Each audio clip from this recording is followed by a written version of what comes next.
yun? Parang si MJ Felipe yung sa pinaka-last part. Sino yung sa last part? Ayan o. Parang si MJ Felipe and everything. Si Marlene Dizon, no? Hindi nga sila tabi. Ang gwapo nito, oh. Napanood na ba ng lahat? Charis, taga Cavite to eh. Actually, ang bahay ng pinsan ko, magkakapit bahay sila for today's video. Ito si Jameson. Ang gwapo din. May sarili siyang ring light, no? Ang gwapo din kasi ni Jameson eh. Sa totoo lang. Gwapo din talaga siya. Kaya marami din siyang fans.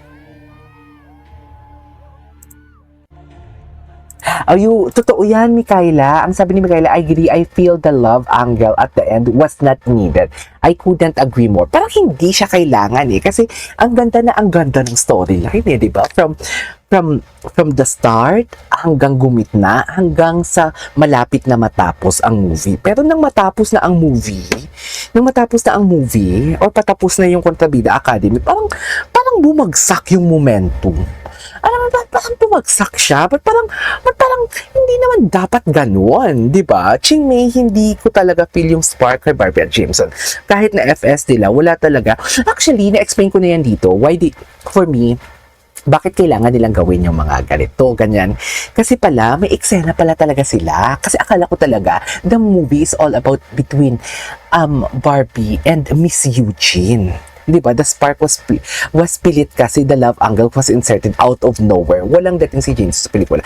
Wag naman kayong walang dating. We should give credit where credit is due naman. Magaling naman talaga si Jameson. Ang gwapong-gwapo talaga ni Jameson. It's just that please. Huwag kayong kung yan yung kung yan. Pero hindi ko din kayo masisisi kasi sabi ko nga sa inyo, yan din yung nyo eh. Yan din yung, what do you call this? Yan din yung inyong, how do I say this? Yan yung inyong nararamdaman, 'di ba? Pero for me magaling si Jameson. Hindi lang dito sa Kontrabida Academy kasi nakakapanood din naman ako ng mga ibang projects niya. Ibang mga niya, magaling din talaga siya. Ay, pak, loko. Sino nga to?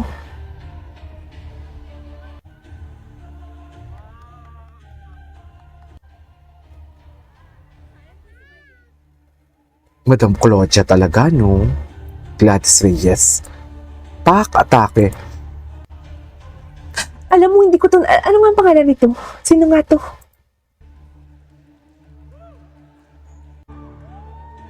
Ito talaga siya, oh. Classy talaga siya. Alam mo, pagtanda ko, gusto ko ganito yung eksena ko. Ganito ako. Ay, ito na si Bibi. Ladies and gentlemen, Binibining Clay. Pak! Ay, atake. Loko. Pak! Nananampal talaga yan. Ginoo sa'yo lahat yan? Charing! Di ba si Ginoo? Ay, ayoko na lang i-explore kung ano naiisip ko. Si Miss Eugene. Si Odette Can. Odette Can pala siya. Kaano-ano niya si Umar Khan. Charis. Kasi yung mga pangalan ng mga Indiano may Khan eh. Kaano-ano niya si Umar Khan. Charis. Umar Khan. Atake.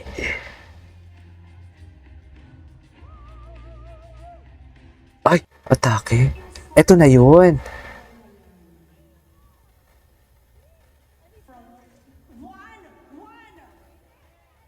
Ano yung tinanong?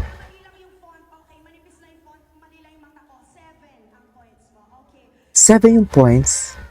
Gwapo ni Jameson in fairness. Gwapo ni Jameson. Yung makeup artist yan ata si Amy Gray if I'm not mistaken. Tingnan natin yung mga edits niyo for today's video. Kasi, ito ta siya. Tapusin natin to. Siyempre, i-mute natin yan for today's video. I-mute natin yan kasi makaka-copyright tayo for today's video.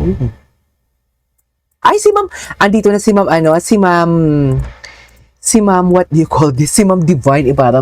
Maghumayo ang lahat. Paki-ano naman ako kay Ma'am Divine Ibarra. What do you call this? Paki-shout out naman si Ma'am Divine Ibarra for today's video. Kung ano-ano na naman ang chinichismis sa akin ni Ma'am Divine. Ma'am Divine, after mo mag-send sa akin ng mga kung ano-ano, wala na walang continuation yung mga yung booty alarm. Bakit chinismis dito? Sir KJ, buti nakahabol po ako sa buti naman, papaalis na ako actually. So, parehong Barbie and, uy, ayan na, charets. Parang pinilit magpaki-JB, hindi kayo ginawa. Oo, natural, yun yung pinakagusto ko talaga. Natural talaga yung kayo ginawa for today's video. Ayan no, gustong-gusto ko talaga si Ginoo, yung nagigets nyo ba ako? Kasi may mga lalaki talagang sinasadyang ipakita yung kanilang armpits, pero ang asim tingnan. Sa totoo lang, si Enrique Hill ang gwapo niya, diba? Pero pag magpapakita na siya ng kili-kyler niya, parang naaasiman talaga ako. Si Ginoo kahit pawis na pawis, dear, parang lahat ng buti ng pawis niya, parang gusto mong saluin lahat. Aminin nyo yan, malandi kayo eh. Charis. Kay Jocelyn, tama ba yung pangalan mo? JCHYLBC14, Jocelyn, ang video na to. Inano ko lang talaga siya, minute ko lang kasi para walang copyright. Ayan no. Ito yung mga eksena talagang pinapatawag ni Barbie. Si Barbie ang amo ha. Tapos Aldinero si David. Diba? Ito talaga yung mga tatawagin talaga ni Barbie for today's video para kung ano-ano ang pwedeng putulin sa loob ng kagubatan na kwarto ni Barbie for that. Kagubatan. Gwapo. Anyways, napanood na natin yan. Sa'yo lahat yun. Ang sarap talaga. Dito naman yung mga cuts niya. Sarap talaga ni David. Magunos dili ka, KJ. Manya ka na. Charis. Magpa-check ka na, KJ. Charis. Magpa-check ka na, KJ. Charis. Magpa-check. Ano yun? Ladies and gentlemen. Ay! Grabe. Grabe ka? Kailan mo to ginawa, Jocelyn? Chill. Kailan mo to ginawa?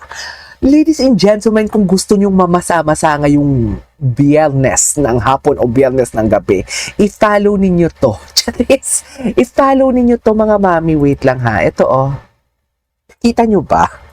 I-follow nyo to. Kung gusto, ayan si Chill. Isa sa ma-horny na ma-horny. Hindi, may lang. Hindi siya ma-horny. Ayan siya. Ito yung TikTok account. I-follow ninyo kung gusto nyong mamasa-masa for today's video. Ayan, nakikita nyo ba? For today's video. Nakakaloka. Diyos ko. Nakuha nyo na? Okay, balik na tayo for today's video, ha? Balik na tayo dito. Kung gusto nyo lang din naman, kung gusto ninyong mag-KFC, so KFC, ay grabe, fair na fair mga kapsi, Barbie, si Barbie, yung tipong alam mo yung tipong tingnan mo ha, yung dialogue dito ni Barbie. Siyempre kagawa natin, sabi ni Barbie dyan, no? Sabi ni Barbie dyan, hubad. Ganyan, di ba? Hubad. Ganyan yung atake ni Barbie dyan. Hubad. Ipakita mo lahat sa akin ang tinatago mo. Ganon. Ay, ito na po. Sabi ni David, ito na po, mami. Mami? Bakit mo ginawang mami for today's video? Oh my God. Diba? Hubad. Tapos ito na po, mami. Okay ba, mami? Charis. Sa'yo lahat to, mami. Charis. Diba? Ito yung parang mas mapapasabi ka na lang talaga na sambahin mo ang ngalan ko for today's video. Diba, mami? Ito na po, mami. Go! Atake, mami. Gusto nyo ba yon? Mga malandi kayo ng taon.